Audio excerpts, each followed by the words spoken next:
Welcome back. This is part 3 of our hard surface modeling assignment. This is a portion of your grade, so we're going to go ahead and finish this up so we can start working on our main assignment, which is the food can. But we're just taking you through the process of hard surface modeling, a high poly, and we're going to go ahead and use that high poly to add details like the edges, the smooth edges to the sharp cube that we have here. So the only way to do that, and so you can see it in game, is to add that detail as a normal map, so it will reflect light in the game engine. Okay. So what we need to do now is we're going to use the same cube. Okay, we're going to continue using the cube and dissecting it and adding detail to it. So the next step would be, let's go ahead and make sure you've got all the screenshots you need to turn in from the left side perspective and the right side perspective. Those need to be turned in. And I need those, and I'll need to make sure that you don't delete these. So let's put these in a layer by itself, okay? And we can call that layer, let's say, hard underscore surface 01.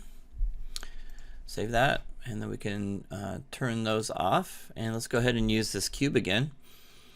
So I'm going to go ahead and Control D as duplicate, hit the W key, and just move it over like we did before. And what we're going to do now is add edge loops to this. So first, before we add edge loops, we need to go ahead and add detail. So let's add a little square on top that indents, okay? So we'll add a little square on top that indents, and we'll probably do the sides as well. So let's go ahead and do that. And we're going to push these in. All right. So I'm going to go ahead and add edge loops. So make sure it's in object mode and hold the shift key down, right mouse button, and insert edge loop tool. By now you should be getting pretty familiar with that. We're just going to add edge loops that are close here so we can have a little button on top. Now, if I want to and make those a little wider, I can. I'm going to just go into the selection tool, double click on this one, and just hit the W key and move it over just a little bit more. Double click on this one and move it over a little bit more this way. So then I want to go ahead and add edge loops, continue adding edge loops. So go into selection mode, hold down the shift key and right mouse button and insert edge loop. And so we're going to insert edge loops across here like this. Okay. And one right here. Okay. So we're getting kind of, and we keep them evenly spaced the best you can. Don't worry if it's not. But after doing that, you have a place where you can add indents to the object, okay? I'm going to hit the Q key, and we're going to go right-click over the object, go to face mode, and we're going to click on the faces on the top and all 6 sides. So I'm going to do one over here, do one here. And if you want to isolate this object, feel free to do that. So you can't do that now, because if you do Control 1, it'll just isolate this, which is kind of cool in a way. I mean, that is looking kind of cool. And we can actually, I think, we can extrude this without causing any issue. I've never done it before, but Control 1, I'm going to try it. Control 1 and do Control E, and I'm going to find the blue arrow, and I'm going to move it in just a little bit like that. That is so wild. So you can see how the extrusion actually works. So I'm going to give it a little extrusion like that, not a lot. Okay. I'm going to hit the Control 1 key again, and it actually worked pretty cool. That's pretty cool. So I'm going to click off. And that's our detail that we've added to the cube, which is kind of cool. So Now we need to add edge loops, because if we don't, I'm going to hit the Q key to get out of the tool. You always want to hit the Q key to get into selection mode, because you could extrude stuff you're not even aware of. And I think that's what happens to us sometimes when we're modeling. I just got into a habit of hitting the Q key. So the next thing we're going to do is add edge loops. So I'm going to go to insert edge loop, and right now I'm just going to find the edge loops I need to do. We're going to do the corners first, because if I hit the 3 key on this, let's go to selection mode again. Let me show you. Hit the 3 key, it just falls apart, and we don't want that. So hit the 1 key again, make sure it's selected, hit the 1 key again. Go into object selection mode, and we want to tighten up the edges on the outside, and then we want to tighten the edges on the outside here as well as the inside. So you're going to learn something new about adding insert edge loops into the inside of these corners. Okay, so the same old with what we did the first time, but then we're going to add our detail to the inside. So edge loops on the outside first. And we're going to kind of follow the same edge loop distance as we did before. Okay, like that. And we'll just continue on the top, make it easier on ourselves, because the bottom we only have to add 1. So you can see how that can be pretty easy. Okay, and then on the bottom we just add 1 right here. So you can see that's pretty easy stuff. So that's not so bad. Okay, so edge loops are done. Now what we have to think about is, I need to have edge loops on the outside of this object, and we kind of want to keep that same distance, right, on this part. So we're going to go ahead and click on the same distance we have between here and here, and between here and here, if we can. Get as close as you can. We're just going to go work on the top first, okay, and we're going on the outside of that edge. Okay, working along the outside of the edge, and you got to click on this edge right here to get it to go sideways, like this way. So we've got the top done, so we can see that we've got those little squares that we talked about. That lets us know that we've completed our edge loop box. Okay, a lot of people call this cage modeling. I can see why, because that looks like a cage. We'll just keep it simple. So I'm going to do all of the outside first. So this one's done on this side right here, so I'm going to click on this guy right here and finish it. Okay, and notice that it goes all the way around, okay, which is kind of cool. It's done all the work for us on the sides here. Okay, it's hard to see with that block in the way there, but on the bottom, did it do its job too? Yeah, it got everything done. So it followed all those edge loops, and that's the beauty of edge loops. So all right, so that looks cool. Let's hit the Q key and right click over the object and hit the 3 key and see, oh, wait a minute. So it did the outside okay, you know. Let's turn off wireframe just for a second.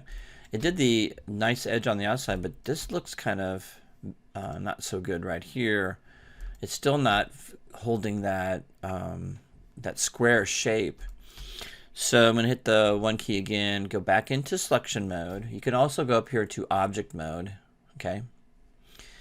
And now we need to do inside edge loops, okay? So we not only have to do the outside, we have to kind of hold together the corner on the inside here. You can see that corner right there. That's what's happening. It's trying to smooth that out.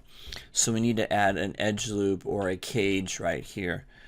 So I'm going to go ahead and hold the shift key down, right mouse button, go into insert edge loop, and we're going to insert edge loop here and here. As you can see, that causes that edge loop to solidify right there, which is nice. So that's going to hold that cage in there. I'm going to do this one as well.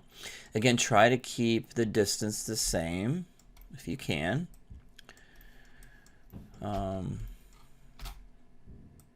And then I'm going to do, this one's already done here, so I just needed to add that one. That one is done now.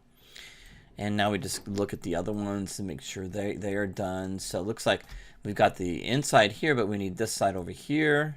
So I just moved from the top down and then it just kind of works its way out, because then all I have to do is click on these edge loops here and fit those in. So you can see those goes all the way around.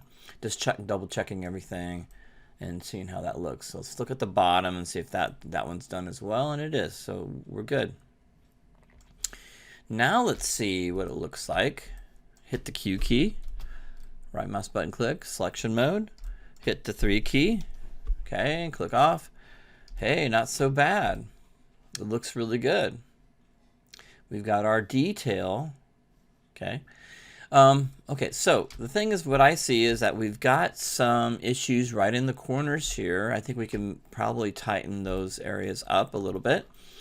The only way to do that is click on the object and hit the 1 key so we can go back, so we can see our low poly with edge loops on there. Hit the Q key, just make sure you're in selection mode, and make sure you're in object mode. So click on the object mode icon up here. And what we need to do now is we need to insert edge loops on the inside, okay, on the inside of this object, okay, to support this edge right here in this corner. You can see we've got a nice corner edge here, which is great. What's happening is that this is kind of trying to figure out what it needs to do. So we need to add an edge loop here and down here. So we got 2 edge loops on each one of these little boxes, interior boxes, okay? So insert edge loop tool, and click on right about here and right about here, and that is really going to tighten that up. Unfortunately, it won't do all of them, so you have to do that to every single. So we have 5 more to do, okay? And the more you do this, the faster you're going to get.